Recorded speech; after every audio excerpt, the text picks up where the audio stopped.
Hey guys, tonight we're slipping into the muddy, lantern-lit world of feudal Japan, where samurai strut with swords sharper than your worst nightmare. And peasants like you, sorry, no offense, scrape by on rice and prayers. Picture this, you're waking up on a straw mat, the air thick with wood smoke and something suspiciously like unwashed feet. Your stomach's already growling, and the village rooster's screaming like it's auditioning for a horror flick. Spoiler alert, you probably won't survive this day, because feudal Japan doesn't mess around. So, before you get comfortable, take a moment to like the video and subscribe, but only if you genuinely enjoy what I do here. Drop a comment with your location and local time. I love knowing where you're drifting off from. Now, dim the lights. Maybe turn on a fan for that soft background hum. And let's ease into tonight's journey together. You're in a village, let's say around 1500 in the Sengoku period, Japan's chaotic, warlord-filled equivalent of a medieval soap opera. The sun's barely up, painting the sky a bruised purple, and you're already late for, well, everything. Your home's a wooden shack, walls thinner than your patience after a long day. The floor's packed dirt, and your bed a mat that smells like it's been through 3 wars. You roll over, dodging a stray beetle first joke of the night, at least it's not paying rent. Your clothes are a rough hemp tunic and pants, already patched from last week's tumble into a ditch. You're a peasant, so no silk kimonos for you. Historians note that 90% of Japan's population then were peasants, toiling for rice, while samurai and lords hog the good stuff. That's your mainstream fact, and it stings. You step outside, and the village is alive. Think less Zen garden, more barnyard chaos. Chickens cluck, dogs bark, and your neighbor's yelling at his ox like it owes him money. The air's damp, carrying the scent of wet earth and yesterday's fish. You trudge toward the communal well, a wooden bucket banging against your hip. Water's your first task, but it's no tap and go. The well's a good 10-minute walk, and the rope's so frayed it might snap. A quirky tidbit, some villages believed wells were haunted by water spirits, so you'd whisper a quick prayer before drawing a bucket, just in case.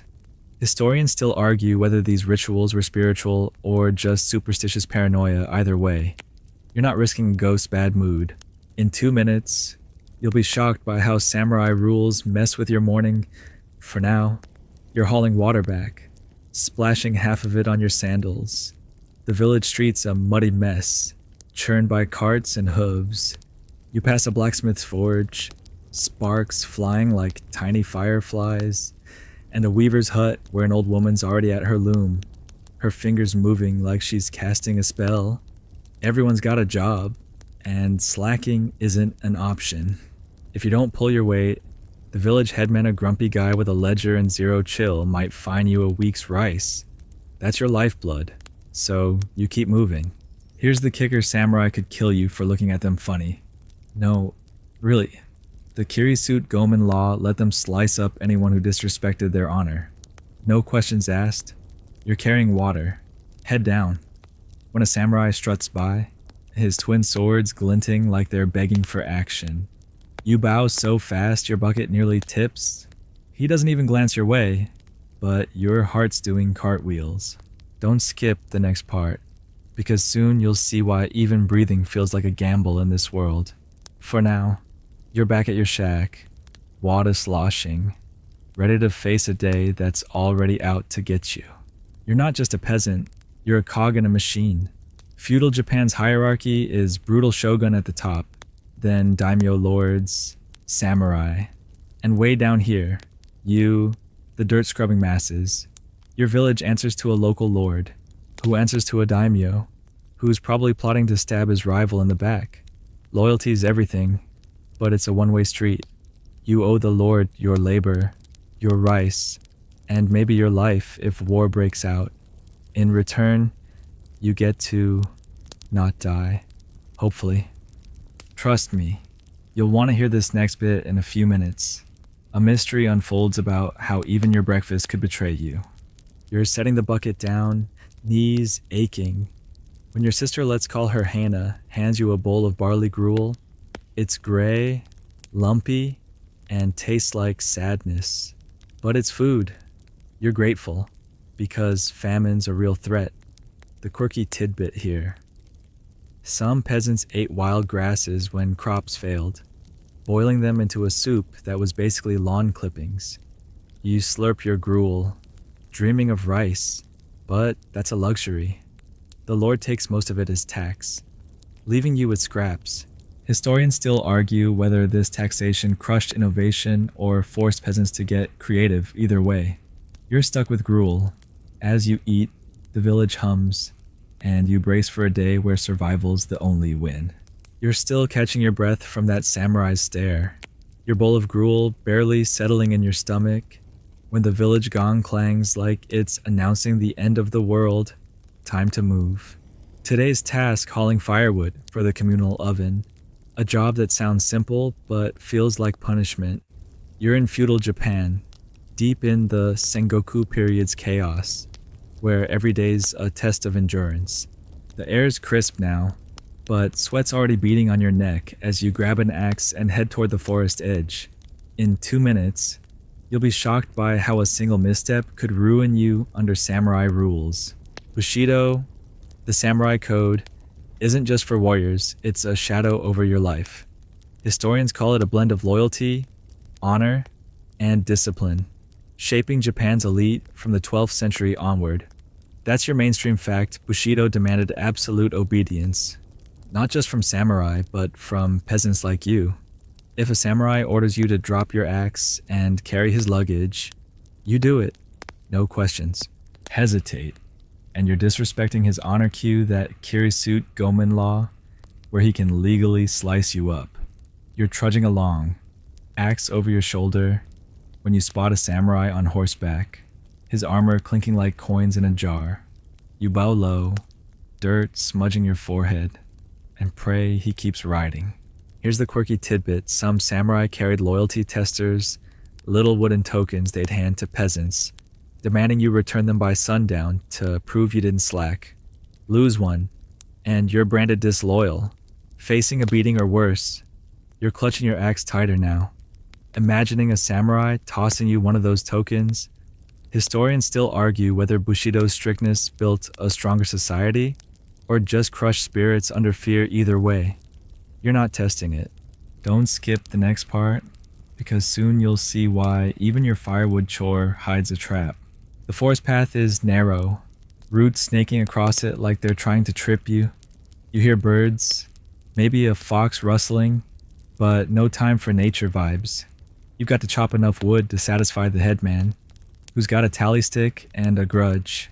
The ovens for the whole village bread, rice cakes, whatever keeps everyone from starving. You swing your axe, wood chips flying, and your arms ache after 10 minutes. Joke number 1, this workout's free, but the price is your soul. The trees are sparse here, overcutting's a problem, and the Lord's already banned chopping in his private grove.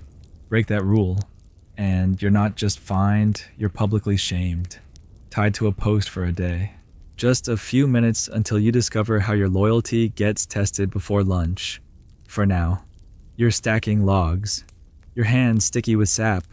You're not alone. Other peasants are out here, faces grim, swapping whispers about a neighbor who got caught stealing rice. He's got a scar now, courtesy of a samurai's whip. You keep your head down, but the forest feels like it's watching. Bushido's not just about swords, it's about control. The Lord's men patrol these woods, checking for poachers or slackers. You spot one in the distance, his spear catching sunlight, and your stomach twists. If he thinks you're loafing, you're done. You're halfway through your pile when a kid, maybe 10, all elbows in dirt, runs up, panting. He's got a message: the headman wants extra wood for a samurai banquet tonight. Great. You chop faster, bark flying, and wonder if you'll eat anything better than gruel tomorrow. The quirky bit sticks with you: those loyalty tokens sound like a sick game. Did samurai really trust peasants? Or was it just another way to keep you scared? Trust me, You'll want to hear this in 3 minutes. A mystery unfolds about a choice that could end your day in chains. Your arms are screaming now, but you can't stop. The village depends on this oven, and you're no hero, just a guy trying not to get whipped. Bushido's weight feels heavier than your axe. It's not just loyalty to the samurai, it's loyalty to the system, to the shogun far away, to a Japan tearing itself apart in wars you'll never see. You pause, wiping sweat, and glance at the sky. Clouds are rolling in, promising rain. Joke 2 at least, it'll wash the mud off your face. Maybe you're almost done, but the kid's back, holding something small and wooden. Your heart sinks. It's a token. Can you guess what's coming next? You take it, hands shaking, and stuff it in your tunic. Return it by sundown, or you're toast. The forest hums, but it's no comfort. You're not just chopping wood, you're racing a clock. The samurai's banquet means more work, less rest, and zero thanks. In a moment, you'll see why your next task makes firewood feel like a vacation. You sling the logs over your shoulder, the weight biting, and start the trek back. The village is waiting, and so is that samurai.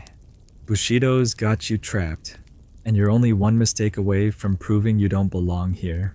You're back in the village, logs slung over your shoulder, the samurai's loyalty token burning a hole in your tunic. The air's heavier now, rain clouds looming like they're plotting your misery. Your stomach's growling louder than a temple bell, but lunch isn't happening, not yet.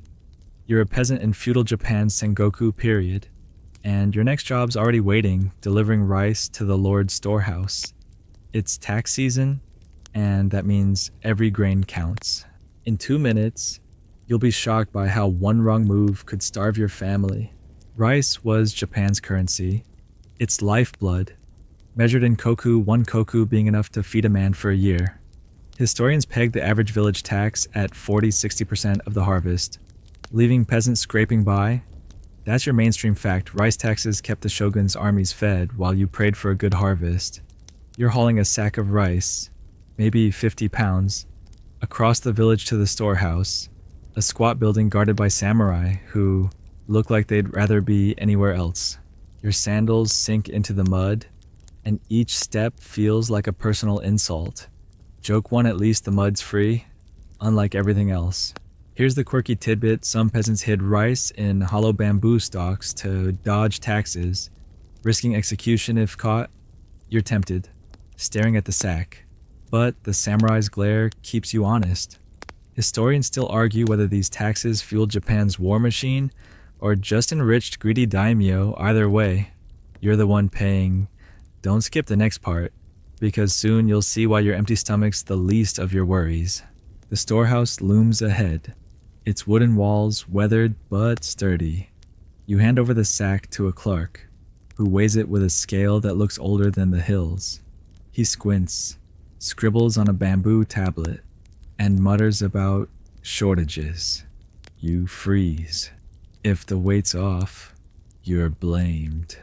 Never mind that rats or rain might have gotten to the crop. You're not just delivering rice, you're walking a tightrope. Trust me, you'll want to hear this in 3 minutes. A mystery unfolds about a trick that could save or doom you. You're dismissed with a grunt, but there's no rest. The village is buzzing carts, creaking, kids chasing chickens, and somewhere, a loom clacking like it's keeping time. You spot Hana, your sister, grinding millet by your shack. She looks as tired as you feel, but she tosses you a rice ball wrapped in seaweed. It's small, probably her share, and you hesitate. Eat, she says. No nonsense. You bite in. The rice sticky and bland, but heavenly after gruel. The seaweed's a treat. Coastal villages traded it inland. A rare perk. You're grateful, but guilt gnaws. If taxes keep climbing, even these moments might vanish. Ready for a twist in 2 minutes. For now, you're chewing, dodging a stray dog, sniffing for scraps. The rice ball's gone too fast, and you're back to work. The headman's calling for volunteers to repair a bridge washed out by last week's flood.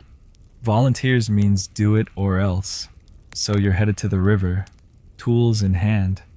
The bridge is a mess, splintered planks, ropes fraying like your nerves. You're no carpenter, but you'll fake it. Joke too if the bridge fails. At least you'll get a swim.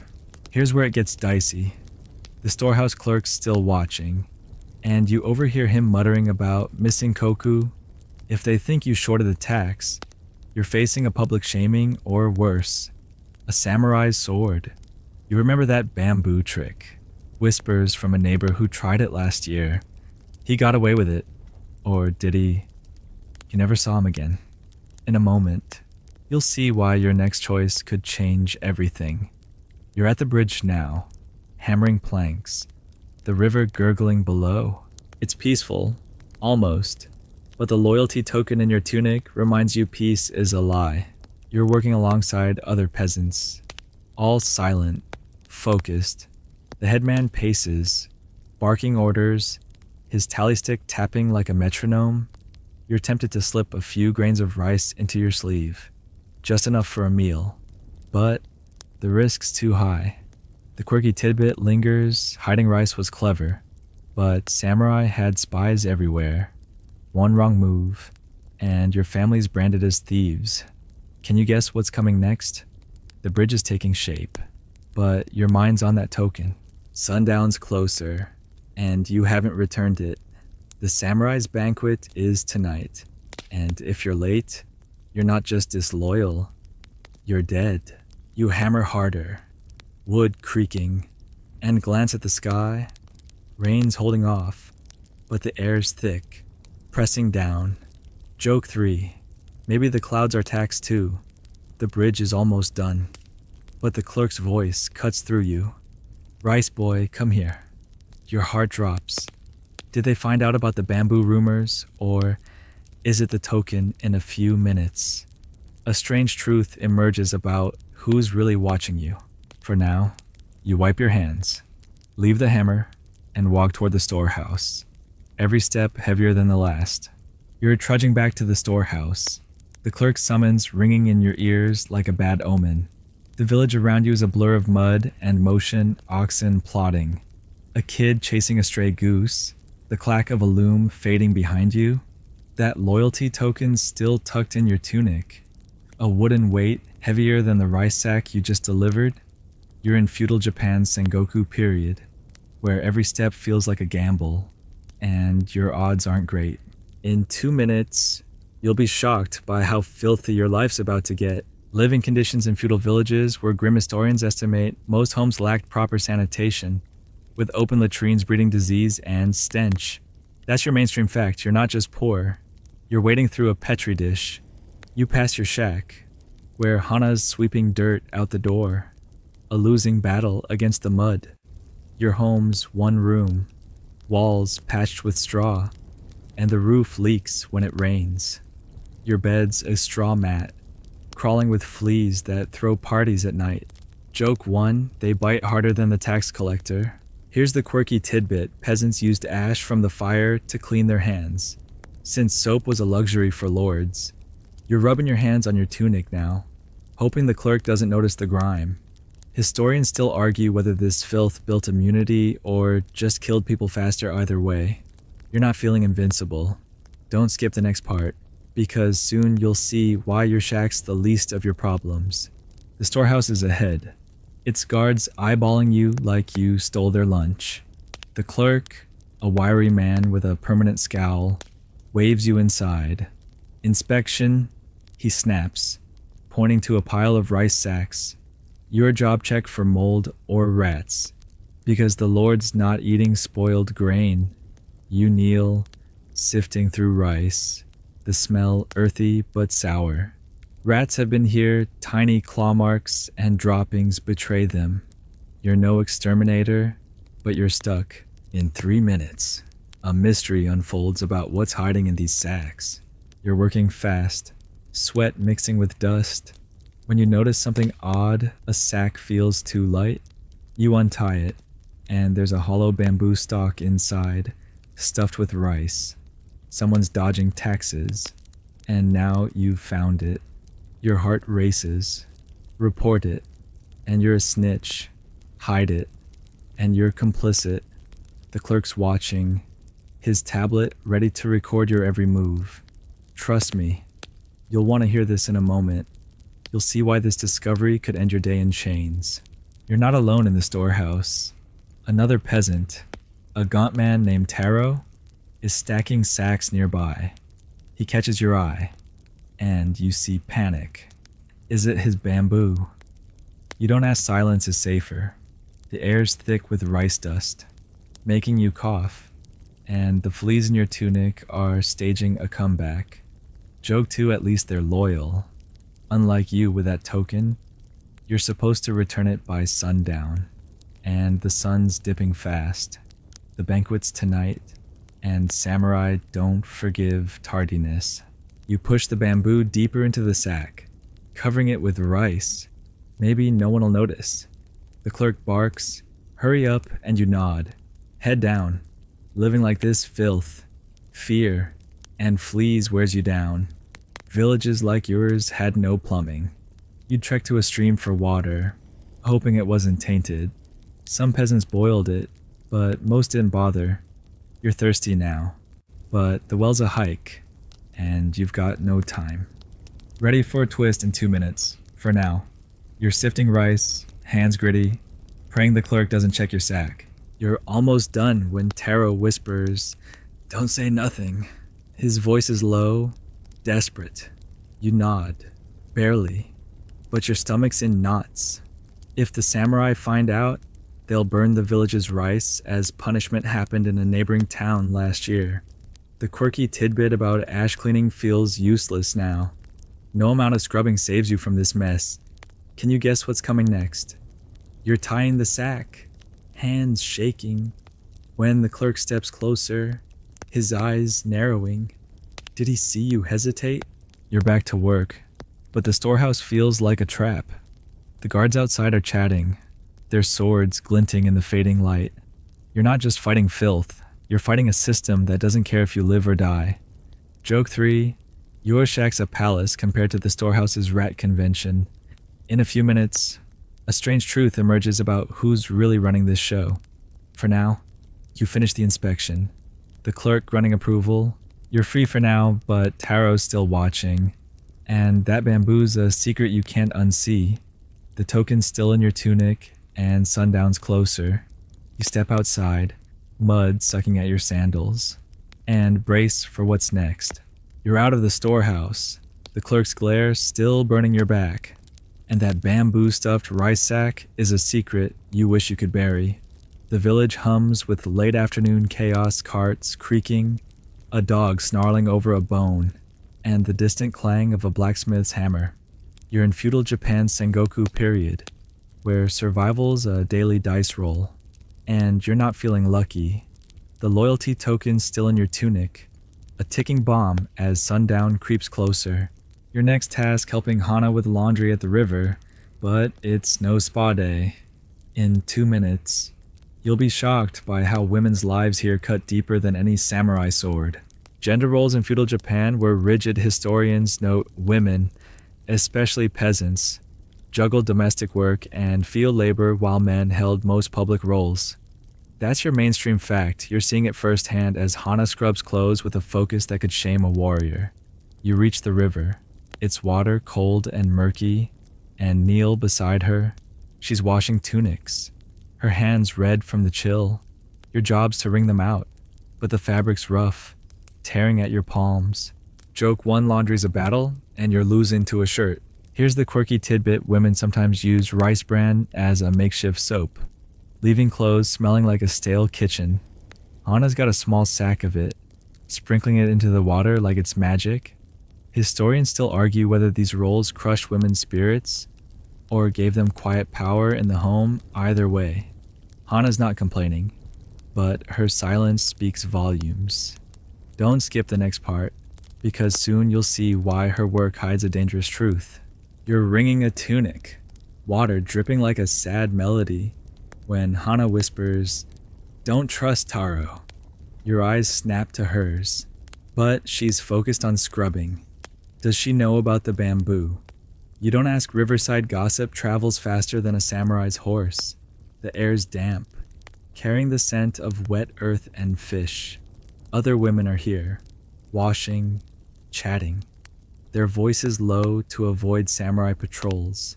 Trust me, you'll want to hear this in 3 minutes. A mystery unfolds about Hana's own secrets. You're no stranger to women's struggles here. Hana's up before dawn, cooking, cleaning, and weaving when she's not in the fields.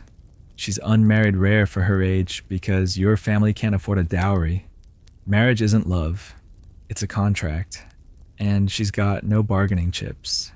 You've heard stories of women sold to geisha houses, or worse, to settle debts. Hana's tough, but you see the weight in her eyes. The rice brand's gritty, sticking to your hands, and you're tempted to toss it. Joke too, at least it's not ash again, right? Ready for a twist in 2 minutes for now. You're wringing another tunic, your arms aching. A samurai rides by, his horse kicking up mud, and the women fall silent, heads bowed. He doesn't stop, but the tension lingers.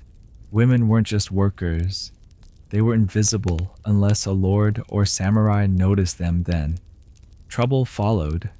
You've heard whispers of lords taking favorites from villages, leaving families broken. Hana's never spoken of it, but her warning about Taro feels heavier now. In a moment, you'll see why her words could save or sink you. You're almost done. The pile of clean clothes growing. Hana's efficient, her movements like a dance she's done 1,000 times. You're slower, fumbling, and she smirks first time she smiled all day. The river's calming, its gurgle almost drowning out the village noise. But that token in your tunic ruins the vibe. Sundown's near, and you've got to return it to the samurai at the banquet. Can you guess what's coming next? Hana hands you a dry tunic to fold, then leans close. He's selling rice, she says, barely audible. Taro's not just hiding it, he's trading it. You freeze, folding the tunic like it's your lifeline. Selling rice is treason. The Lord owns every grain. If Taro's caught, the whole village could burn. Hana's warning means she's watching, maybe risking her own neck. The quirky tidbit about rice bran feels trivial now. Women's work hides sharper edges than you thought. Joke 3, you're knee-deep in laundry and treason. What a day.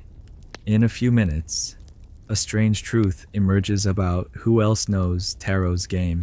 For now, you stack the clothes, the river's chill seeping into your bones, and glance at Hana. She's back to scrubbing, but her eyes say you're not done with this yet.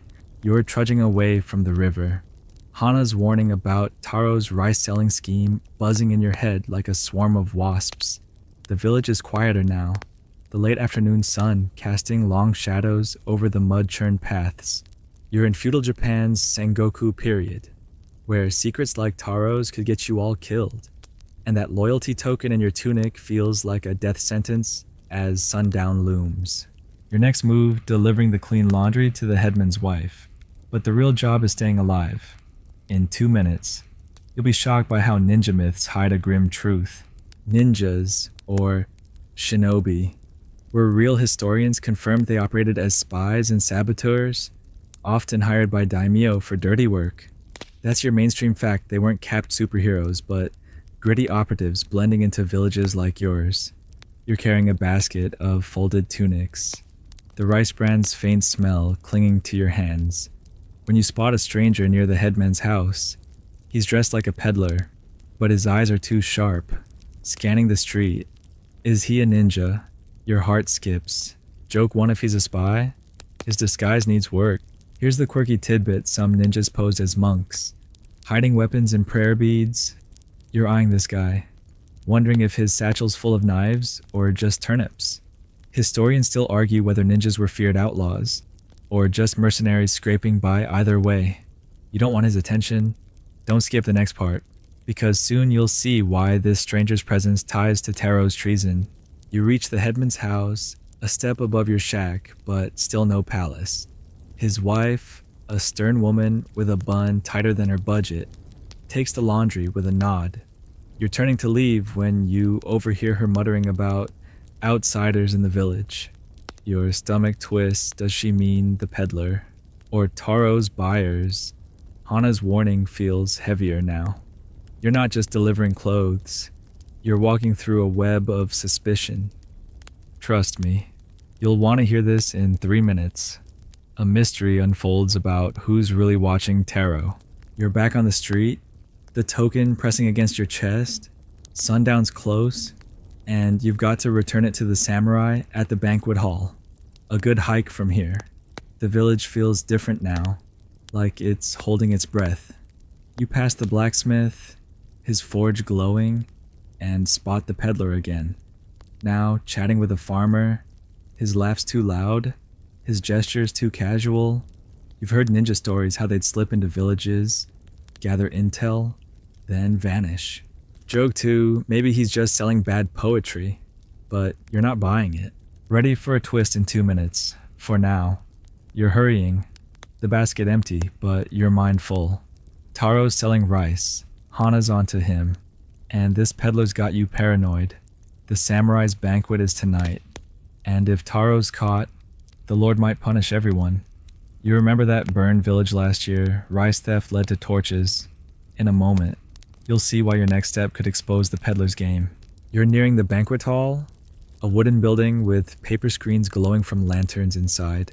Samurai are gathering, their voices sharp, and you're just a peasant with a token and too many secrets. You pause, catching your breath. The peddler's gone, but you feel eyes on you. Ninjas weren't always assassins. Sometimes they just watched, reporting to whoever paid best. Was he spying on Taro? Or you? The quirky tidbit about prayer bead weapons sticks with you. Ordinary things hide danger here. You're clutching the token, ready to enter the hall, when a kid runs by, shouting about a stranger at the shrine. Can you guess what's coming next? The banquet's noise spills out clinking cups, laughter, but it's no party for you.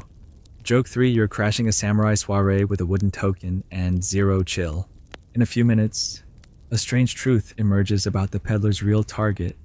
You step toward the hall, the token slick with sweat in your hand. The samurai inside are your ticket to survival or your end. Taro's treason, Hana's warning, and now this maybe ninja are a puzzle you can't solve.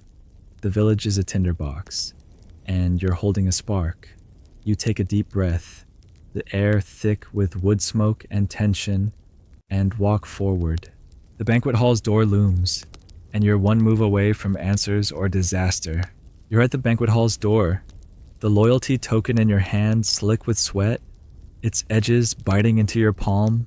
Inside, samurai laugh and clink sack cups, their voices cutting through the paper screens like blades.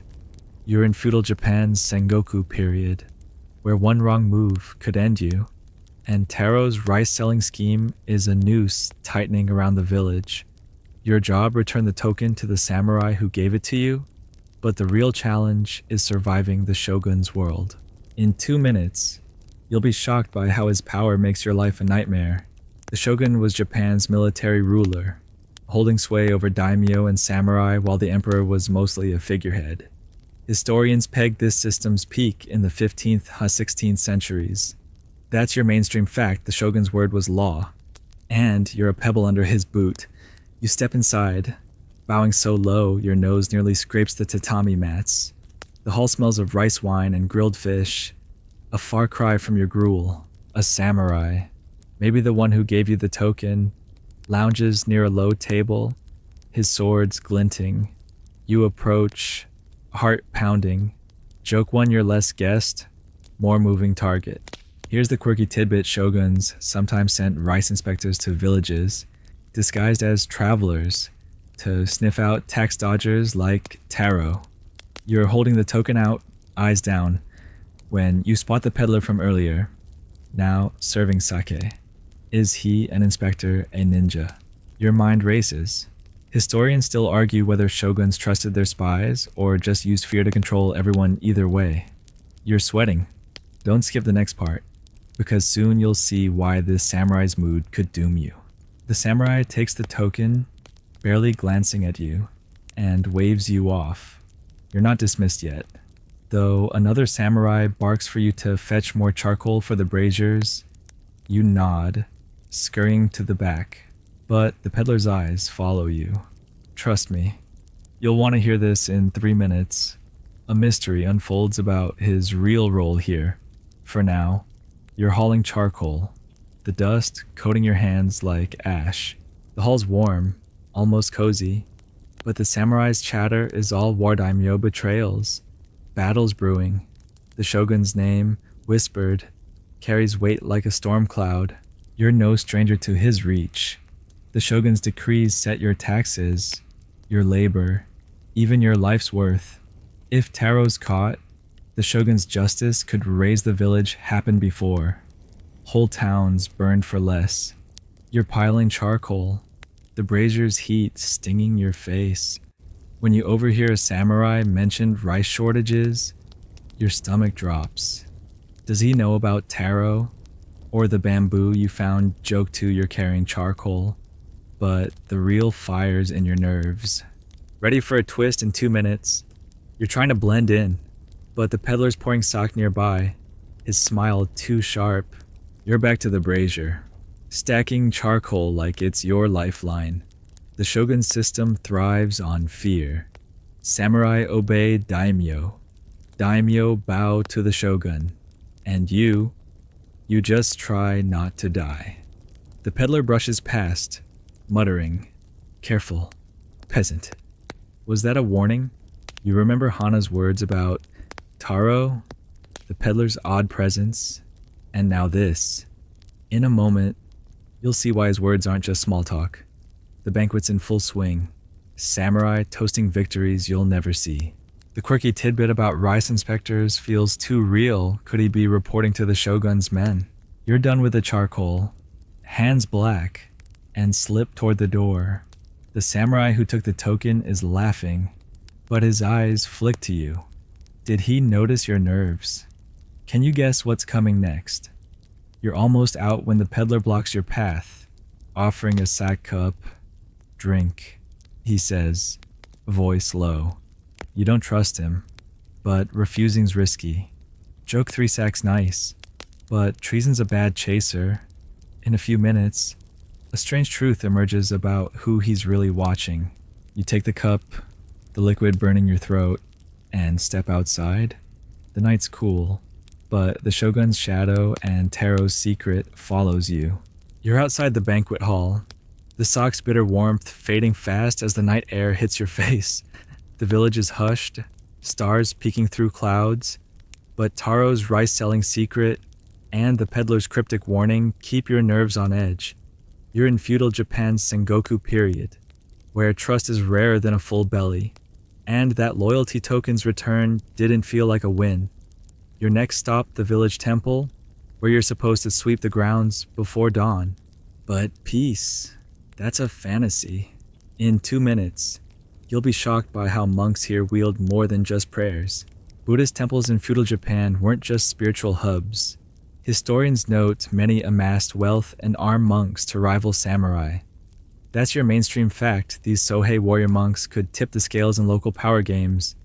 You're trudging toward the temple, a wooden broom over your shoulder, the path lit by faint lantern glow. The temple's silhouette looms, its curved roof like a sleeping dragon. You're bone-tired. But slacking means a lecture from the head monk, who's got a stare sharper than a katana. Joke 1, enlightenment's great, but you'd settle for a nap. Here's the quirky tidbit: some monks sold blessed rice to peasants, claiming it warded off spirits, probably just a side hustle. You're sweeping the stone steps, dust swirling, when you spot a monk chanting by a lantern. His robes are plain, but his staff looks sturdy enough to crack skulls. Historians still argue whether temples were sanctuaries or power-hungry players. In Sengoku chaos, either way. You're not asking. Don't skip the next part. because soon you'll see why this temple's calm hides a dangerous game. The air smells of incense and damp wood, a brief escape from the village's usual mud and fish stink. You're sweeping, the broom's rhythm almost soothing, but the peddler's careful echoes in your head. Was he warning you about tarot or the monks? You glance at the chanting monk, his voice low, hypnotic. Temples were supposed to be safe, but you've heard stories monks spying for daimyo, hiding weapons in shrines. Trust me, you'll want to hear this in 3 minutes. A mystery unfolds about what's really happening here. You're halfway through the steps when you notice a shadow moving near the temple gate. It's Taro, slipping behind a cedar tree, carrying a sack. Your heart skips. Is he meeting his rice buyer now? You freeze, broom mid-sweep, and the monk's chanting stops. He's watching you, his staff tapping the ground. Joke 2, you're sweeping dust, but Taro's stirring up trouble. Ready for a twist in 2 minutes, you're tempted to follow Taro, but the monk's gaze pins you like a bug. Temples were neutral ground, supposedly, but neutrality feels like a lie tonight. You keep sweeping, pebbles skittering, and try to look busy. The monk resumes chanting, but his eyes flick toward the gate. Does he know about tarot monks had their own networks, trading secrets with samurai, or even the shogun's spies? That quirky rice-selling tidbit feels less cute now. Temples could be as corrupt as anyone. You're almost done. The step's clear. When you hear a rustle, Taro's gone, but the sack's still there, half hidden by the tree. In a moment, you'll see why that sack could drag you into the monk's world. You're about to check it when the monk calls, "Peasant, come here." His voice is calm, but it's an order. You lean the broom against a stone and walk over, head bowed. He's older, face lined like cracked earth, but his grip on the staff says he's no pushover. "You see too much," he says, not smiling. Your throat tightens. Did he see Taro? Or you eyeing the sack? Can you guess what's coming next? The temple's quiet, but it's no sanctuary. Joke 3. You came for Zen, got a conspiracy instead. In a few minutes, a strange truth emerges about the monk's real power. You nod, muttering apologies, and he waves you back to work. The sack's still there, and Taro's nowhere. You're sweeping again, but the temple's peace feels like a trap. You're back sweeping the temple steps. The monks you see too much ringing in your ears like a warning bell. The night's deep now. The village cloaked in silence except for the occasional dog bark. You're in feudal Japan's Sengoku period, where Taro's rice-selling scheme and that hidden sack by the cedar tree are pulling you into dangerous waters. Your next task, finish cleaning and get out before the monk decides you're more than just a nosy peasant. But the marketplace is calling tomorrow, and that's no picnic either. In 2 minutes, you'll be shocked by how trading here is a high-stakes game. Feudal Japan's markets were economic lifelines. Historians estimate villages like yours relied on bartering goods under strict samurai oversight. That's your mainstream fact markets weren't just for shopping. They were where lords flexed control. You're finishing the steps, broom scraping stone, the temple's incense still tickling your nose, the sack still by the tree, untouched. But you're not dumb enough to check it with a monk nearby. His staff taps rhythmically, like he's counting your mistakes. Joke 1, you're cleaning for free, but the drama's priceless. Here's the quirky tidbit some traders use knotted cords to track debts. A pre-paper IOU system that could trap you for years. You're thinking about tomorrow's market, where you'll barter for salt or maybe a new sandal strap, but Taro's sack makes you wonder, could he be selling rice there? Historians still argue whether markets empowered peasants or just tightened the lord's grip. Either way. You're nervous. Don't skip the next part, because soon you'll see why the market's watchful eyes could expose Taro's game. You're done sweeping, the steps spotless, and lean the broom against a pillar. The monk's gone inside, but his warning lingers. You glance at the sack, moonlight catching its burlap edge. If it's rice, Taro's meeting someone soon, maybe at the market. You're supposed to head home, but the marketplace looms in your mind, a bustling maze of stalls and samurai patrols. Trust me, you'll want to hear this in 3 minutes. A mystery unfolds about who might be waiting there. You're walking away from the temple, the path crunching under your sandals. The village is asleep, shacks dark, but you spot a lantern flickering near the market square. Markets opened at dawn, packed with fishmongers, weavers, and farmers like you, all haggling under the Lord's rules. You've bartered before millet for a knife. Once, but never with treason on the line. Joke 2. Your bargaining skills are rusty, but your paranoia is sharp. Ready for a twist in 2 minutes, for now. You're nearing home. Hana probably asleep, but Taro's sack haunts you. Could the peddler be his buyer? You're almost at your shack when you hear footsteps. You spin, heart racing, but it's just a stray cat, eyes glinting. Still, the village feels alive, watching. Markets weren't just for trade, they were spy central. Samurai checked weights, taxed deals, and sniffed out trouble. If Taro's selling rice, he's bold or desperate. That quirky chord system pops into your head. Debts could bind you to a trader, or worse, a samurai's ledger. In a moment, you'll see why tomorrow's market could be your undoing. You reach your shack, the straw mat calling, but sleep's a luxury with Taro's secret out there. You slip inside, Hana's soft breathing the only sound. You're too wired to lie down, replaying the monk's words, the peddler's stare, and that sack. The market's your next hurdle. Bartering's tough enough without dodging samurai or spotting Taro's deal. Can you guess what's coming next? You're staring at the ceiling, fleas itching, and realize you've got no plan. Joke 3, you're out of rice and luck, but at least you're consistent. In a few minutes, a strange truth emerges about who's really running the market. For now, you close your eyes, the village quiet but your mind loud, bracing for a dawn that feels like a trap. You're up before dawn, the village still cloaked in a misty hush, your straw mat offering no comfort against last night's worries. Taro's rice-selling scheme, the monk's warning, and that sack by the temple tree way heavier than the basket of millet you're hauling to the market. You're in feudal Japan's Sengoku period, where the marketplace is your next battlefield, and justice here is sharper than a samurai's blade. Your task barter for necessities while keeping your eyes peeled for Taro's deal. In 2 minutes, you'll be shocked by how punishments in this world make your gruel diet look cozy. Feudal Japan's justice system was brutal. Historians note that punishments like public floggings or banishment were common for crimes as small as theft. That's your mainstream fact step out of line, and you're not just fined. You're broken. You're trudging toward the market square, the air thick with dew and the faint stink of fish. Stalls are already up, merchants shouting about radishes and cloth, but samurai patrol the edges, their hands on sword hilts. You clutch your millet, hoping to trade for salt. Joke 1, your bartering's weak, but your survival instincts undefeated.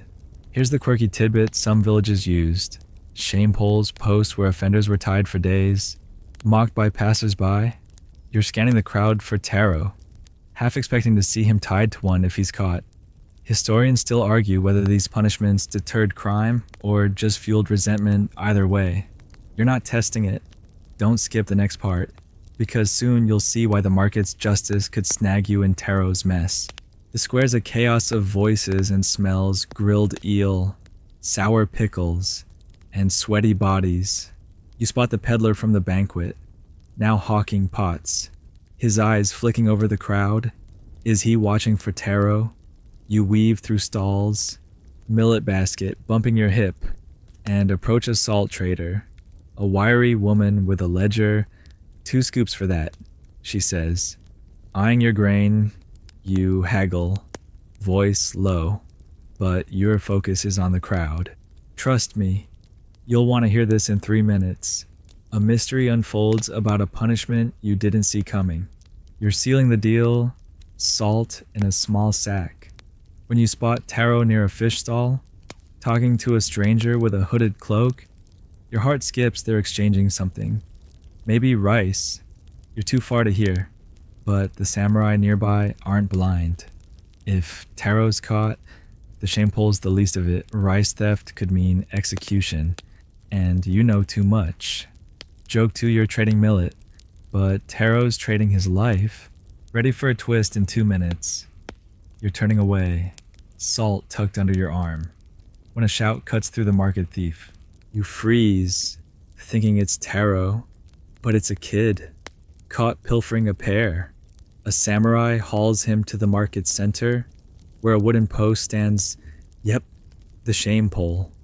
The crowd jeers as the kid's tied up, his face red with shame.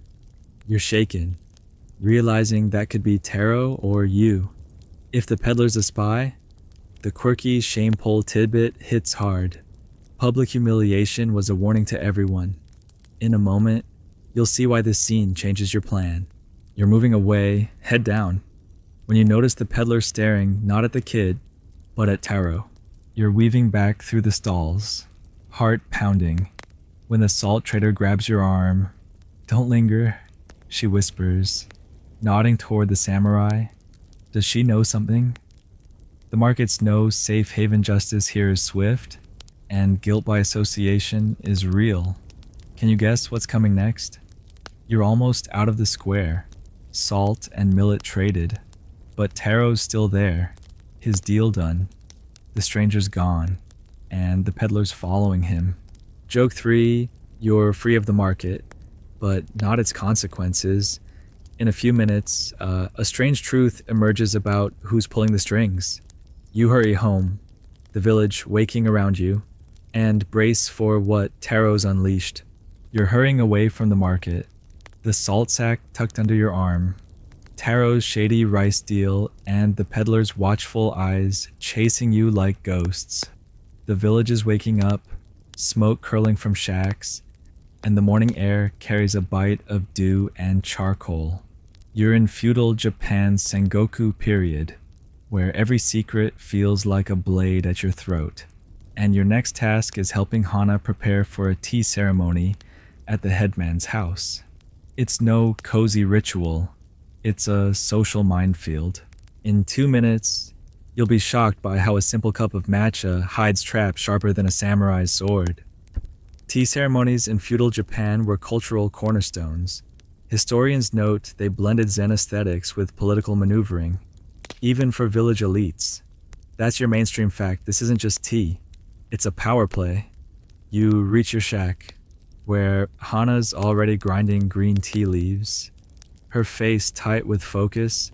She's been roped into serving because the headman's wife trusts her steady hands. Your job, carry the supplies, and keep your mouth shut.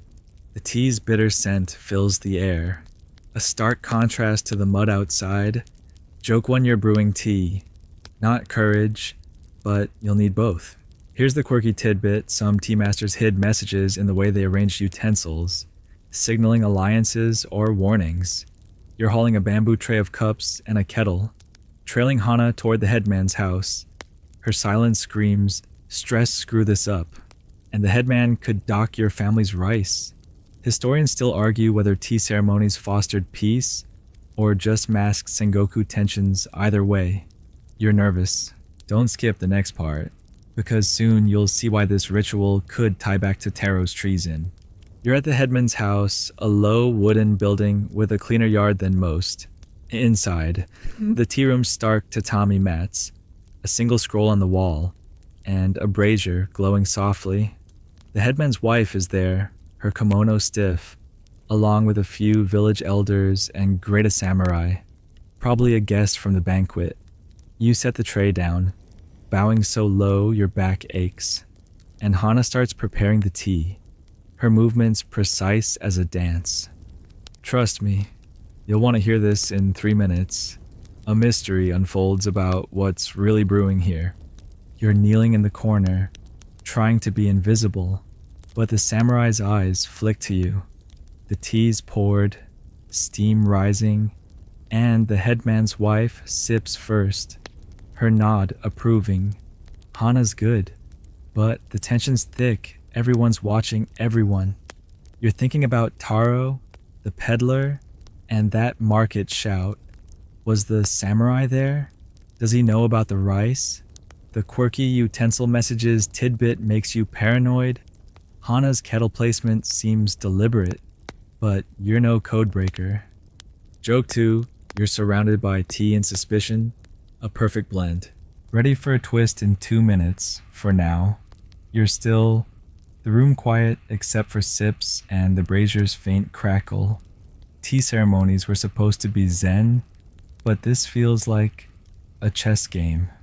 The samurai speaks, his voice low, asking the headman about rice yields. Your stomach twists. Is this about Taro?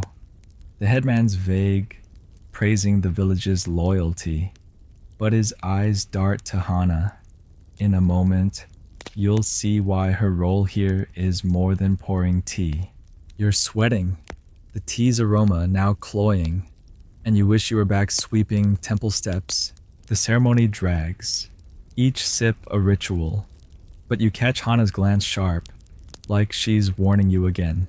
She adjusts a cup, her fingers lingering. Is she signaling something you've heard? Tea rooms were where deals were whispered, alliances sealed. If Taro's selling rice, could the headman be in on it? Or is the samurai fishing? Can you guess what's coming next? The quirky tidbit about hidden messages feels too real. Joke 3. You're stuck in a tea party, but the real spill's about to happen. In a few minutes, a strange truth emerges about who's playing who. The ceremony ends, the samurai leaving with a nod, and Hana whispers, "Stay close." You're out the door, tray in hand, but the tea's left a bitter taste. You're leaving the headman's house, Hana's "stay close" echoing as you carry the empty tea tray, the bitter matcha scent still clinging to your hands. The village is bustling now, midday sun burning off the morning mist, but Taro's rice selling scheme and the samurai's rice yield comment at the tea ceremony keep your nerves frayed. You're in feudal Japan's Sengoku period, where every glance feels like a trap, and your next task is helping Hana clean the tea utensils back home. But the geisha's world is about to brush yours, and it's no fairy tale. In 2 minutes, you'll be shocked by how their painted smiles hide a life sharper than a shogun's decree. Geishas were skilled entertainers. Historians note they emerged in the Sengoku period as artists trained in dance, music, and conversation, often serving elite gatherings. That's your mainstream fact. They weren't just performers. They were cultural fixtures, navigating a man's world with finesse. You're at your shack, Hana scrubbing the tea kettle with a rice bran, her hands steady but her jaw tight. She's muttering about a geisha visiting the village tomorrow for a lord's feast. Your job: help prepare, maybe run errands. But you're distracted by Taro's mess. Joke 1, you're cleaning pots, but your life's the real mess. Here's the quirky tidbit: geishas sometimes use coded fan movements to signal warnings during performances. A secret language for sticky situations. You're rinsing cups, water splashing, and wondering if Hana's heard more about Taro. Her warning at the tea ceremony felt loaded. Does she know the geishas tied to this? Historians still argue whether geishas held real influence, or were just pawns in elite games. Either way, you're uneasy. Don't skip the next part, because soon you'll see why this geisha's arrival could unravel Taro's plan.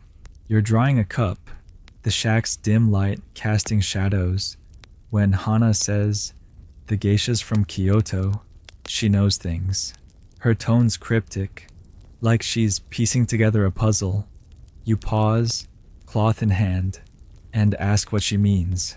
She shakes her head, but her eyes say she's scared. The geisha's coming to perform at the Lord's manor, and villagers like you might be called to help. Trust me, you'll want to hear this in 3 minutes. A mystery unfolds about how her visit connects to the market. You're back to cleaning. The kettles shine, mocking your grimy tunic.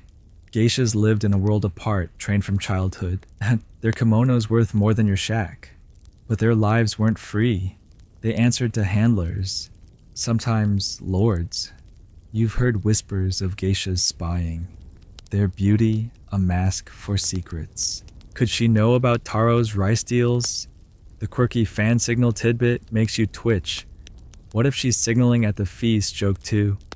You're scrubbing pots, but the geisha's stirring trouble. Ready for a twist in 2 minutes. For now, you're stacking cups. Hana silent, the village humming outside. You're almost done when you hear a cart rattling past, probably supplies for the feast. The geisha's arrival means samurai, maybe even the peddler, will be there. You're replaying the market, Taro's hooded buyer, the shame pole, the peddler's stare. Was he working with the geisha? In a moment, you'll see why Hana's fear points to the manor. You're wiping the tray, your hands shaky, when Hana grabs your arm. Don't go near her, she says, voice low. She's not just dancing. Can you guess what's coming next? The shack feels smaller, the air thick with secrets. Joke 3, you're out of tea, but not out of danger. In a few minutes, a strange truth emerges about the geisha's real role. You nod, setting the tray down, and step outside. The village alive, but your mind locked on tomorrow's feast and Taro's ticking clock. You're stepping out of the shack. Hana's warning about the Kyoto geisha, ringing like a temple bell you can't unhear. The village is alive with midday bustle oxen creaking past, kids dodging a stray goat, the air thick with wood smoke and sweat. You're in feudal Japan's Sengoku period, where Taro's rice-selling treason and the peddler's shady moves have you looking over your shoulder. Your next task hauling straw to the Lord's Manor for the geisha's feast, but it's a cover for surviving samurai training vibes. In 2 minutes, you'll be shocked by how their brutal regimen could crush you faster than a rice tax. Samurai training was relentless. Historians note young warriors began at age 5, mastering swords and loyalty through grueling drills. That's your mainstream fact. Their life was discipline incarnate, and you're about to get a front row seat. You're lugging a bundle of straw, its weight biting your shoulders, toward the manor's stables. The path's muddy, your sandals slipping, and you spot samurai sparring in a nearby field, their wooden swords cracking like thunder.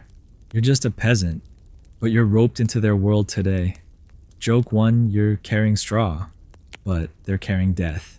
Here's the quirky tidbit samurai sometimes practiced by slicing straw dummies, aiming for clean cuts to mimic a real kill. You're dumping the straw near the stables, dust tickling your nose. When a samurai barks at you to help set up a training area, great. You're dragging more straw, piling it into human-shaped targets, and praying you don't look like practice material. Historians still argue whether this harsh training built elite fighters or just broke spirits. Either way. You're not signing up. Don't skip the next part, because soon you'll see why this ties to the geisha's visit. The manor's courtyard is buzzing, servants scurrying, samurai shouting, and somewhere, the geisha's entourage is prepping. You're stacking straw, sweat stinging your eyes, when you spot the peddler again, carrying a crate toward the manor. Is he part of the feast or Taro's deal? Hana's don't go near her warning feels heavier now. Trust me, you'll want to hear this in 3 minutes. A mystery unfolds about how the samurai's world collides with Taro's scheme. You're working fast, the straw dummies taking shape, but the samurai sparring is no game. Their shouts are sharp, movements lethal, and you're close enough to feel the air shift when a sword swings. You've heard stories samurai train to kill in one stroke, their loyalty to the Lord absolute. If Taro's caught, these guys won't hesitate to swing at him or anyone nearby. Joke 2, you're building dummies, but you're the real target practice. Ready for a twist in 2 minutes. For now, you're tying straw, the manor's walls looming, and the geisha's arrival is the talk of the servants. You're almost done when a young samurai, maybe 16, strides over, inspecting your work. Tighter, he snaps, kicking a dummy, You nod, retying it, but his eyes linger, like he's sizing you up. Does he know about the rice? The quirky straw-cutting tidbit feels grim now. Each dummy's a reminder of what samurai can do.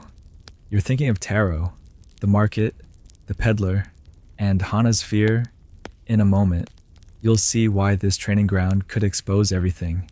The peddler's crate is nearby, half open, and you glimpse burlap, another sack. Can you guess what's coming next? The samurai walks off, but you're not free. Joke 3, you're out of straw, but not out of trouble. In a few minutes, a strange truth emerges about the peddler's cargo. You finish the dummies, dust off your hands, and head toward the manor's gate, the samurai's sword still clashing behind you. You're leaving the manor's courtyard, the samurai's sword clashing, fading, but not the knot in your stomach from spotting that burlap sack in the peddler's crate. The village hums with pre-feast prep carts rattling, servants scurrying, but Taro's rice-selling scheme and Hana's warning about the geisha keep you on edge. You're in feudal Japan's Sengoku period, where every shadow hides a threat, and your next task is backbreaking joining the rice fields to help with the harvest. It's no pastoral dream, it's a lord's domain, and you're the grunt. In 2 minutes, you'll be shocked by how this work binds you tighter than any samurai code. Rice farming was feudal Japan's backbone. Historians estimate it occupied 80% of peasants, with lords claiming most of the yield as tax. That's your mainstream fact. You're not just harvesting, you're fueling the shogun's wars. You're trudging to the fields, a sickle in hand, the sun high and unforgiving. The paddies stretch wide, water glinting like a cruel mirror, and your back's already screaming at the thought of bending all day. Other peasants are knee-deep, cutting stalks, their faces grim. Joke 1, you're farming rice, but harvesting regrets. Here's the quirky tidbit: some peasants sang harvest songs to appease rice spirits, believing it boosted the crop's soul. You're wading in, mud sucking at your calves, and hear faint singing, less spiritual, more exhausted. Historians still argue whether these songs were devotion or just a way to survive the grind. Either way, you're not joining in. Don't skip the next part, because soon you'll see why these fields could bury Taro's secret. You're cutting rice, the sickle's weight familiar but brutal, each stalk falling like a tiny surrender. The Lord's overseer, a wiry man with a bamboo whip, paces the field's edge, tallying bundles. You're thinking about Taro's sack, the peddler's crate, and the geisha's feast tonight. Could Taro's rice be from these fields, stolen before the tax? You spot him across the paddy, working fast, head down. Is he hiding more? Trust me, you'll want to hear this in 3 minutes. A mystery unfolds about what's growing here besides rice. The mud's cold, your hands raw, and the singing stopped. Everyone's too tired. The overseer's whip cracks, not hitting but warning, keep up or else. You've seen peasants flogged for short yields. Their shame worse than the pain. Taro's treason could bring that whip down on everyone. Joke 2, you're knee-deep in mud, but Taro's in deeper trouble. Ready for a twist in 2 minutes. You're bundling rice, the stalks scratching, when you notice Taro slips something into his tunic, a small sack, barely hidden. Your heart skips. Is he stealing now? You keep cutting, eyes on your work, but Taro's move burns in your mind. The fields are the Lord's, every grain accounted for. If he's taking rice, he's not just bold, he's suicidal. The quirky harvest song tidbit feels hollow, no spirit saving him now. You're tying a bundle, sweat mixing with mud, when the overseer shouts, "You faster." He's not at you, but Taro flinches. In a moment, you'll see why his slip could drag you both under. The peddler's crate flashes in your memory burlap, like Taro's sacks. Was he moving stolen rice for the feast? You're almost at your quota, arms aching, when Taro edges closer, whispering, "Don't talk." His voice is desperate, His eyes darting to the overseer, you nod, slicing another stalk, but your mind's racing. Can you guess what's coming next? The field's a trap samurai ride by, checking the harvest, their horses kicking up dust. If they spot Taro's sack, it's over. Joke 3, you're harvesting rice, but Taro's reaping doom. In a few minutes, a strange truth emerges about who's watching the fields. You finish your bundle, the overseer grunting approval, and trudge out of the paddy. Mud caked to your knees. Taro's secret heavier than the rice on your back. You're slogging out of the rice paddy. Mud caked to your knees. Taro's whispered, "Don't talk," and that small sack he hid in his tunic, gnawing at your nerves. The village hums with the rhythm of late afternoon carts creaking, a distant hammer clanging, but the weight of Taro's rice-selling scheme and the looming geisha's feast keep you on edge. You're in feudal Japan's Sengoku period, where one misstep could cost everything, and your next task is grim, helping the village healer prepare herbs for the sick. But disease here is a foe no samurai can slay. In 2 minutes, you'll be shocked by how sickness could wipe you out faster than a lord's tax. Disease was a relentless killer in feudal Japan. Historians estimate smallpox and dysentery cut village populations by up to 30% in bad years. That's your mainstream fact, no medicine. Just prayers and herbs. And you're lucky to see 30. You're trudging to the healer's hut, a small shack near the village edge, carrying a basket of wild plants you gathered earlier. The air's thick with damp earth and a faint whiff of decay. Someone's not doing well. The healer, an old woman named Kyo, is already grinding roots, her hands stained green. Joke 1, you're delivering herbs, but death's the real house guest. Here's the quirky tidbit some healers used: spirit wards charms made of straw and feathers to scare off disease demons. You're handing Kyo the plants, her sharp eyes scanning you like you're the patient. A straw ward dangles above her door, swaying in the breeze. Historians still argue whether these charms were faith or desperate placebo. Either way, you're not betting on feathers. Don't skip the next part, because soon you'll see why this hut could tie back to Taro's treason. You're inside, the hut dim and smoky from a small fire. Kyo's mixing herbs, muttering about a fever spreading among the children. You're crushing leaves, the sharp scent stinging your nose, and thinking about Taro's sack in the field. If he's selling rice, he's got cash. Could he be buying herbs? You glance at Kyo, wondering if she's seen him. Her hut's a hub for whispers, sickbeds, loosened tongues. Trust me, you'll want to hear this in 3 minutes. A mystery unfolds about a patient who knows too much. You're grinding harder, your hands aching. When Kyo points to a shelf, "Fetch the mugwort," she says, voice like gravel. You grab it, noticing a small burlap sack tucked behind rice. Maybe your heart skips. Is Kyo in on Taro's deal? Smallpox was brutal, but so was starvation. Rice could buy medicine or silence. Joke 2, you're mixing herbs, but Taro's brewing chaos. Ready for a twist in 2 minutes. You're back to crushing, the hut's heat making you dizzy. When you hear a cough from the corner, a boy, barely 10, wrapped in a blanket, eyes glassy with fever. You're trying to focus, but the boy's cough cuts through. Kyo's tending him, her face unreadable, but you catch her slip a rice grain into his broth. Where'd she get it? The quirky ward tidbit feels flimsy now. Disease doesn't care about charms, and neither do samurai if they find stolen rice here. You're thinking of the peddler, the geisha, the field. In a moment, you'll see why this boy could unravel everything. Kyo's muttering about bad spirits, but her eyes flick to the door, like she's expecting trouble. Can you guess what's coming next? You're done with the herbs, hands green, when the boy mumbles, "Taro said he'd help." You freeze, pestle in hand.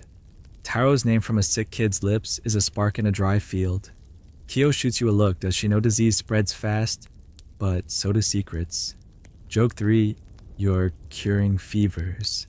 But Taro's raising the heat in a few minutes. A strange truth emerges about Kyo's role in this mess. You set the pestle down, the hut's smoke choking, and step outside for air. The boy's words and that rice sack burning in your mind. The village lies quiet, but the geisha's feast is hours away, and Taro's web is tightening. You're stepping out of Kyo's smoky hut. The boy's fevered Taro said he'd help, and that suspicious rice sack behind the mugwort twisting your gut like a wrung tunic. The village is settling into dusk, lanterns flickering to life, but the air feels heavy with the geisha's impending feast and Taro's rice-selling treason. You're in feudal Japan's Sengoku period, where secrets are deadlier than swords, and your next task is personal sneaking to the shrine to think, maybe pray, about a forbidden crush that's blooming despite the chaos. Love here is a risk sharper than a samurai's blade. In 2 minutes, you'll be shocked by how romance could cost you everything. Class divisions in feudal Japan, where ironclad historians note that peasants marrying above their station, even slightly, faced exile or worse. That's your mainstream fact. Love wasn't free. It was a contract. And you're a peasant with no leverage. You're slipping toward the shrine, a small wooden structure tucked behind cedars. Your heart pounding not just from Taro's mess, but from thoughts of Aiko, a weaver's daughter who smiled at you last week. Her eyes lingered, and now you're hooked. But her family's got a better plot of land. Bad news for you. Joke 1, you're chasing love. But trouble's a faster runner. Here's the quirky tidbit. Some lovers tied secret knots in shrine ropes to pledge devotion, hoping gods would shield them from prying eyes. You're at the shrine. Its bell silent. The air cool with cedar scent. You touch the rope, tempted to tie a knot for Aiko. But class rules are clear. Her father's already eyeing a merchant's son for her. Historians still argue whether these forbidden romances spark defiance or just crushed hearts. Either way, you're risking it. Don't skip the next part, because soon you'll see why Aiko's tied to Taro's scheme. You're kneeling, whispering a prayer for luck, when you hear footsteps. It's not Aiko. Your luck's not that good, but Taro, lurking near the shrine's gate, his face pale. He's checking that sack from the temple, now stashed under a stone. Your stomach drops. Is he meeting his buyer here? You duck behind a cedar, heart racing. Trust me, you'll want to hear this in 3 minutes. A mystery unfolds about Aiko's role in this mess. For now, you're frozen. The shrine's calm, a lie. Taro's muttering, glancing around, and you're praying he doesn't see you. You're replaying Aiko's smile, her fingers brushing yours when you traded millet for thread. But love's a luxury when samurai could kill you for less. If Taro's caught, the village burns, and Aiko's family won't let her near a traitor's friend. The quirky knot tidbit feels reckless now. Tying one could mark you as defiant. Joke 2, you're praying for love, but Taro's praying for a miracle, ready for a twist in 2 minutes. You're still hidden, Taro pacing, when you spot a figure approaching, not the peddler, but Aiko, her silhouette unmistakable. What's she doing here? Your breath catches.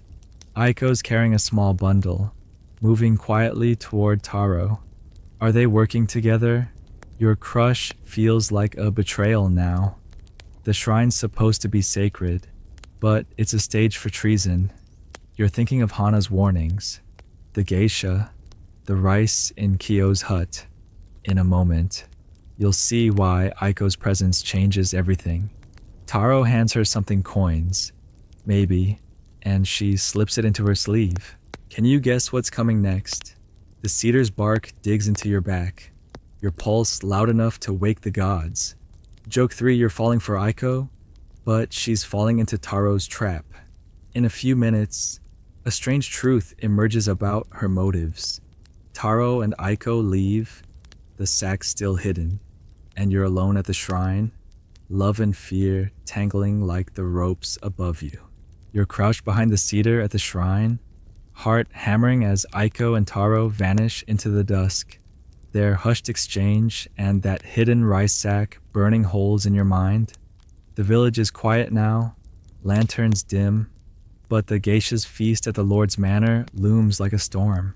You're in feudal Japan's Sengoku period, where Taro's rice-selling treason and your forbidden crush on Aiko are a dangerous mix. And your next move is grim-slipping to the manor's edge to deliver firewood, just in time for a siege-like tension. In 2 minutes, you'll be shocked by how war's shadow could crush you faster than a samurai's blade. Feudal Japan was a tinderbox. Historians note the Sengoku period saw near-constant clan wars, with villages like yours caught in the crossfire. That's your mainstream fact. A daimyo's feud could turn your home to ash overnight. You're hauling a bundle of firewood, the weight biting your shoulders, toward the manor's back gate. The air's thick with tension and the faint scent of grilled fish from the feast prep. Samurai are everywhere, their armor clinking, eyes sharp. You're just a peasant, but you feel like prey in a castle under siege. Joke one, you're carrying wood, but the real fire's in your nerves. Here's the quirky tidbit: some villages hung straw effigies to scare enemy scouts. A desperate charm against raids. You're stacking wood near the manor's kitchen, straw dust tickling your nose, when you overhear samurai muttering about a rival daimyo's spies nearby. Your stomach twist: is the peddler one of them, or tied to Taro's rice? Historians still argue whether villages survive by luck or cunning in these wars. Either way, you're not feeling clever. Don't skip the next part, because soon you'll see why this siege vibe links to Aiko's secret. You're piling logs, sweat mixing with dust, when a samurai snaps, "Hurry, peasant." You nod, head down, but glimpse the geisha's entourage arriving, silk kimonos flashing in lantern light. Aiko's face flashes in your mind. Her bundle at the shrine? Was she delivering rice for Taro? The manor's walls feel like a trap. Samurai pacing like caged wolves? Trust me, you'll want to hear this in 3 minutes. A mystery unfolds about a threat closer than you think. For now, you're stacking faster. The firewood's weight, nothing compared to the fear of war or Taro's exposure. You're nearly done when you spot the peddler, now hauling crates into the manor. His eyes meet yours, and he smirks. Does he know you saw Aiko? The quirky effigy tidbit feels useless. No straw dolls saving you if this place is attacked. You're thinking of Hana's warnings, Kyo's rice, and Aiko's coins. Joke 2, you're fueling a feast, but Taro's fueling a disaster. Ready for a twist in 2 minutes. A samurai's shout cuts through. Check the stores.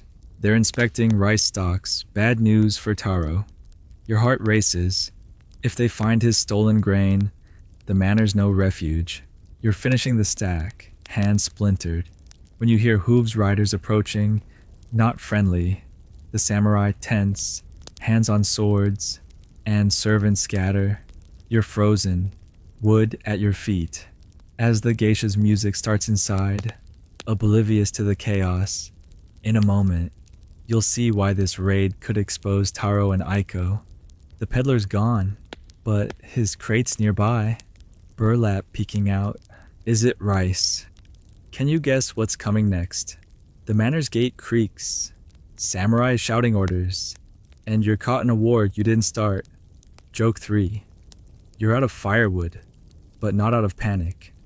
In a few minutes, a strange truth emerges about who's behind the riders. You slip behind a shed, the manor braced for trouble, and pray Aiko's safe, but you're not sure she's innocent. You're crouched behind the shed, the manor's chaos swirling around you, samurai shouting, hooves thundering, and the geisha's distant koto music clashing with the threat of a rival daimyo's riders. The firewood you delivered is forgotten, but Taro's rice-selling scheme, Aiko's secret shrine meeting, and the peddler's suspicious crate weigh heavier than ever. You're in feudal Japan's Sengoku period, where war's shadow looms, and your next move is surviving this night while clinging to scraps of beauty in a crumbling world. In 2 minutes, you'll be shocked by how art here blooms despite the bloodshed. Art in feudal Japan was a lifeline.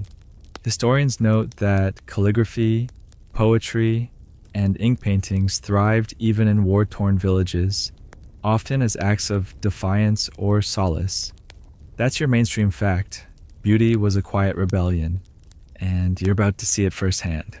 You're inching toward the manor's side entrance, hoping to slip away when you spot a servant girl, maybe Aiko's cousin, sketching charcoal patterns on a broken plank. Her hands move fast, crafting a crane mid-flight, and for a second, you forget the riders.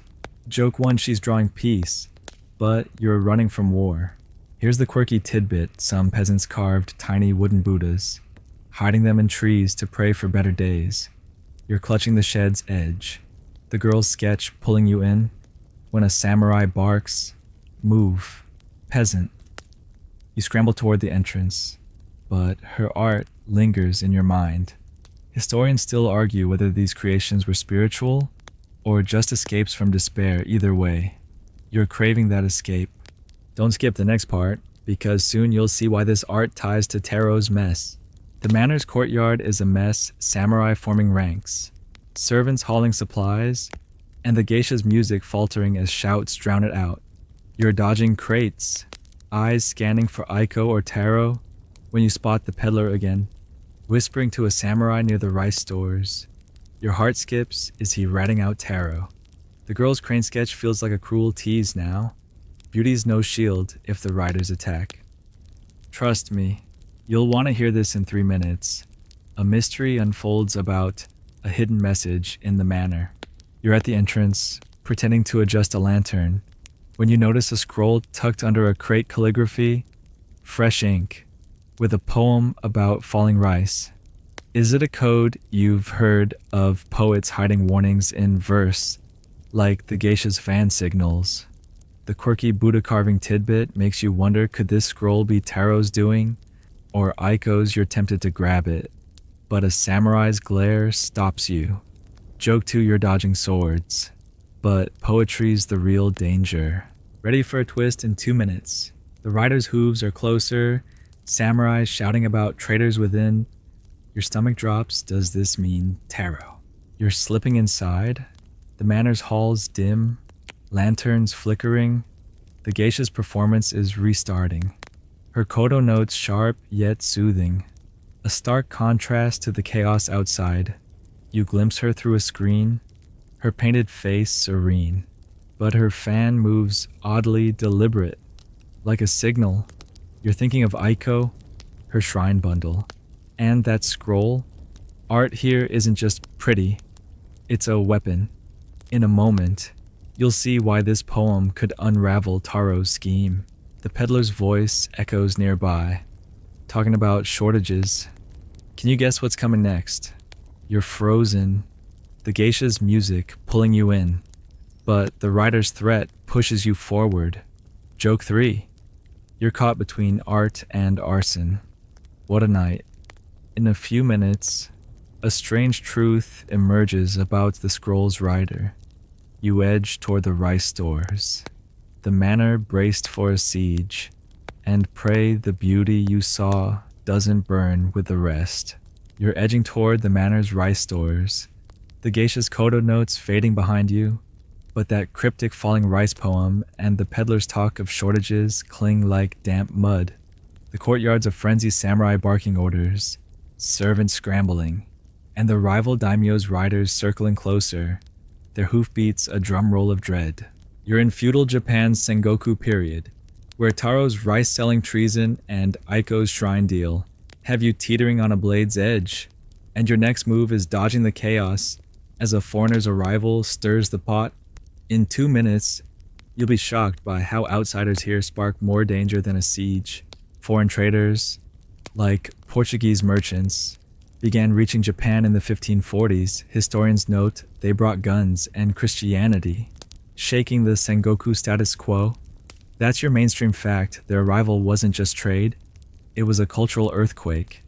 You're slipping past crates, aiming for the stores to check for Taro's stolen rice, when you spot a stranger, pale skin, odd clothes, a cross necklace glinting.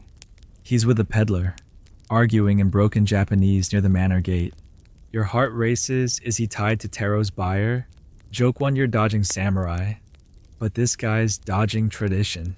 Here's the quirky tidbit: some villagers thought foreigners' beards were demon fur, sparking wild rumors of curses. You're crouching behind a barrel, the foreigner's loud voice drawing samurai glares. His presence feels like a match in a powder keg. Locals already suspect outsiders of spying. Historians still argue whether foreigners fueled progress or just chaos either way. You're not waving hello. Don't skip the next part, because soon you'll see why this stranger's crate could blow Taro's scheme wide open. You're inching closer to the stores, the air thick with tension and lantern smoke, the peddlers gesturing at the foreigner's crate, burlap peeking out rice again. You're thinking of Aiko's bundle, the scroll's poem, and Kyo's hut. If Taro's selling to foreigners, he's not just a traitor, he's a fool. The samurai are distracted, watching the gate as rider shouts echo. Trust me, you'll want to hear this in 3 minutes. A mystery unfolds about what's really in that crate. For now, you're at the store's door, the smell of rice heavy, and you slip inside, praying no one follows. You're in the dim store, sacks piled high, and spot a loose burlap edge, another of Taro's. You're tempted to check, but footsteps stop you. The peddler's voice is outside, now with the foreigner, talking payment. Your stomach twists. Is this Taro's deal? The quirky demon fur tidbit feels trivial. Foreigners brought muskets, not myths, and that's scarier. Joke 2, you're hiding in rice, but the real threat's got a beard. Ready for a twist in 2 minutes, you're frozen. The store's shadows, your only friend. When a samurai bursts in, sword half drawn, you out. You scramble up, muttering apologies, but he's not after you. He's checking sacks, ripping one open. Rice spills, and you see bamboo inside, just like the storehouse. Taro's work, the samurai curses, and you're out the door, heart pounding. In a moment, you'll see why the foreigner's crate could save or sink you. The peddler's still at the gate, the foreigner waving papers, and samurai are closing in. Can you guess what's coming next? Riders shout beyond the walls. The geisha's music long gone. Joke 3, you're out of the store, but not out of the fire. In a few minutes, a strange truth emerges about the peddler's real boss. You bolt toward the manor's edge, the night alive with danger, and pray Aiko's nowhere near this mess. You're bolting from the manor's rice stores, the samurai's curse and that spilled bamboo-stuffed sack chasing you like a vengeful spirit. The courtyard is a storm of chaos, samurai rallying, riders' shouts closing in, and the foreigner's argument with the peddler cutting through the night. You're in feudal Japan's Sengoku period, where Taro's rice-selling treason has lit a fuse, and Aiko's secret deal at the shrine haunts your every step. Your task now is to slip away, find Hana, and survive. But you're pausing to reflect on Japan's enduring spirit before this night consumes you. In 2 minutes, you'll be shocked by how resilience here outlasts even war's scars. Feudal Japan's culture of perseverance. Historians call it gammon-sustained communities through famine, war, and betrayal, shaping a legacy that echoes today. That's your mainstream fact. This grit kept villages like yours alive, and you're living it now. You're ducking behind a cart, the manor's lanterns casting jagged shadows. Your breath ragged. The geisha's koto is silent, replaced by clashing steel as samurai brace for the riders. You're thinking of Aiko's crane sketch, Kyo's herbs, and Hana's steady hands, small acts of defiance against a brutal world. Joke 1, you're running, but Japan's spirits got better stamina. Here's the quirky tidbit: some peasants buried hope stones under their fields, believing they'd bless future harvests. You're clutching the cart, replaying Taro's downfall, the peddler's betrayal, and the foreigner's crate. Could hope stone save you? Now historians still argue whether gammon was strength or just survival's mask. Either way, you're channeling it to reach Hana, Don't skip the next part, because soon you'll see why this resilience ties to Taro's final play. You're moving, weaving through servants and crates when you spot Hana near the manor gate, her face pale but fierce. She's carrying a basket, maybe supplies, and gestures for you to follow. The peddler's gone, but the foreigner's surrounded by samurai. His paper's useless. You're thinking of that bamboo in the rice-proof Taro's scheme is crumbling. Trust me, you'll want to hear this in 3 minutes. A mystery unfolds about Hana's last move. For now, you're trailing her, the rider's torches flickering beyond the walls, and the manor feels like a trap about to spring. You're at the village edge, Hana leading you toward your shack. She's whispering about Taro's arrest. Samurai caught him with coins from the foreigner. Your heart sinks. Aiko's bundle at the shrine flashes in your mind. Was she part of it? The quirky Hopestone tidbit feels like a cruel joke. No rock saving Taro now. Joke 2. You're fleeing a siege, but your heart's under attack. Ready for a twist in 2 minutes. Hana stops, grabbing your arm. Aiko's safe, she says, but she's leaving. Your chest tightens, leaving where the rider's shouts are closer. Samurai holding the gate, but you're focused on Hana's words. You're at the shack, the village, a blur of panic. Hana's packing herbs, her hands steady despite the chaos. She knew Taro's plan, tried to warn you, but Aiko's role stings. You're replaying her shrine meeting, the coins, the crane sketch. In a moment, you'll see why Hana's strength is your anchor. The manor's fighting holds for now, but the riders won't quit. Can you guess what's coming next? Japan's gaman shines in Hana, her quiet fight to keep you safe. Joke 3, you're out of the manor, but not out of hope. The village burns with fear, but you're holding on to her resilience, ready to face whatever's next. You're in the shack. Hana's breathing soft beside you. The village quieter now as the riders retreat, their torches fading like dying stars. The air's cool, carrying the faint scent of cedar and ash, and you're letting the night's weight slip away. Taro's gone, maybe to a shame pole or worse, and Aiko's leaving her sketch, a memory you'll carry. Bittersweet, but Hana's here, her strength a reminder that Japan's spirit endures through wars, betrayals, and broken hearts.